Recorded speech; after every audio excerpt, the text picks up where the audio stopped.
আসসালামু আলাইকুম প্রিয় দর্শক, welcome back to my channel.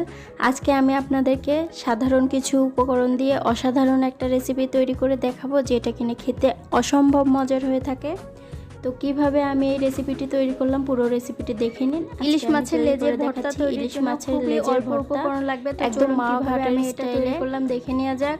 প্রথমে আমি এখানে 4 টুকরো ইলিশ মাছের লেজ নিয়েছি। তো লেজের উপরে আমি ছুরি দিয়ে একটুখানি কেটে নিয়েছি যাতে ভিতরে মশলাটা পৌঁছায়। তারপরে এখানে দিয়ে দিচ্ছি হলুদের গুঁড়ি হাফ টেবিল চামচ পরিমাণ, দিয়ে দিচ্ছি লবণ হাফ টেবিল চামচ পরিমাণ। এখন ইলিশ মাছের লেজটাকে ভালোভাবে মাখিয়ে নিতে হবে দুই পাশ।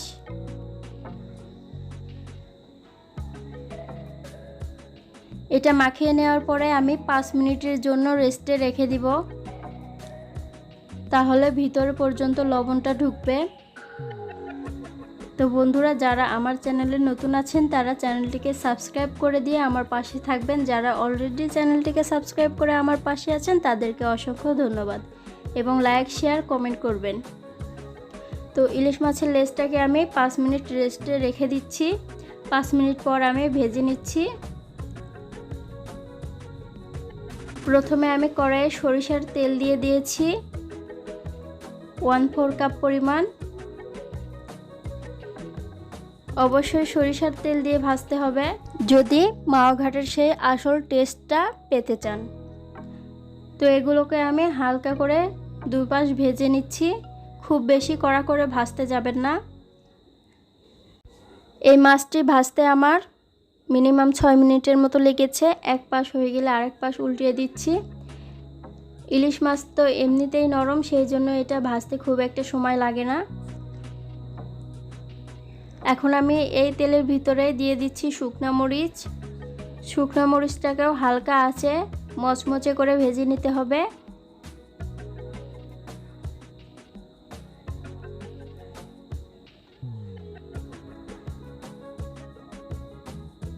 ভাজা হয়ে গেছে, আমি এখন মাছগুলোকে উঠিয়ে নিচ্ছি।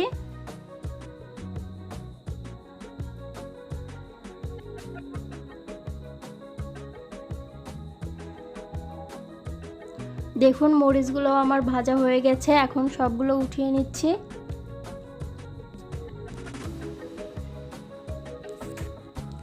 এখন চলে এলাম ভর্তা তৈরিতে। তো ভর্তা তৈরির জন্য প্রথমে আমাদেরকে মাছের কাঁটাগুলো ছাড়িয়ে নিতে হবে। এটা গরম থাকা অবস্থাতেই করতে হবে।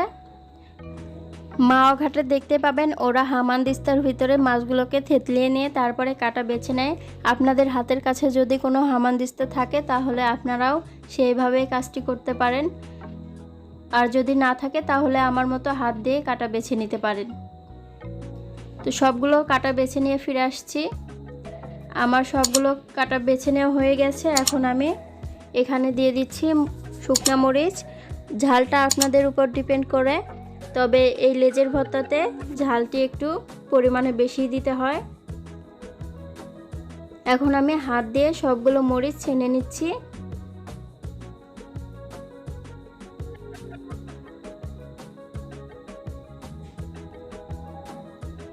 তো মরিচগুলোকে ভালোভাবে মথে নেওয়া হয়ে গেলে দিয়ে দিচ্ছি পেঁয়াজ 1/3 কাপ পরিমাণ। এই ভর্তাতে পেঁয়াজের কুচিটা একটু বেশি পরিমাণে লাগে। তো ভালোভাবে মথে নেওয়ার পরে আমি মাছের সঙ্গে মেখে নিয়েছি।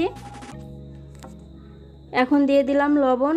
লবণটা কিন্তু আমরা প্রথমে মাছ ভাজার সময় দিয়েছিলাম, তাই লবণটা বুঝে দিতে হবে। দিয়ে দিচ্ছি সেই ইলিশ মাছ ভাজার তেল। আপনারা চাইলে কাঁচা সরিষার তেলও ব্যবহার করতে পারেন, তবে মাওয়া ঘাটে কিন্তু মাছ ভাজার তেলটা ইউজ করা হয়, সেটার টেস্টটা অনেক বেড়ে যায়। দিয়ে দিচ্ছি হাফ টেবিল চামচ পরিমাণ লেবুর রস। এখন ভালোভাবে মেখে নিলে আমার ভর্তাটি রেডি। দেখলেন তো খুব অল্প উপকরণে কিভাবে আমি ঝটপট বানিয়ে ফেললাম মজাদার একটা রেসিপি। এটা গরম ভাতের সঙ্গে জাস্ট জমে যাবে।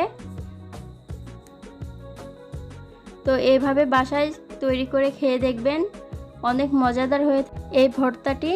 আর আমার রেসিপিটি কেমন লাগলো অবশ্যই কমেন্ট বক্সে কমেন্ট করে জানাবেন। দেখা হবে পরবর্তী ভিডিওতে। সে পর্যন্ত সবাই ভালো থাকবেন, সুস্থ থাকবেন। আল্লাহ হাফেজ।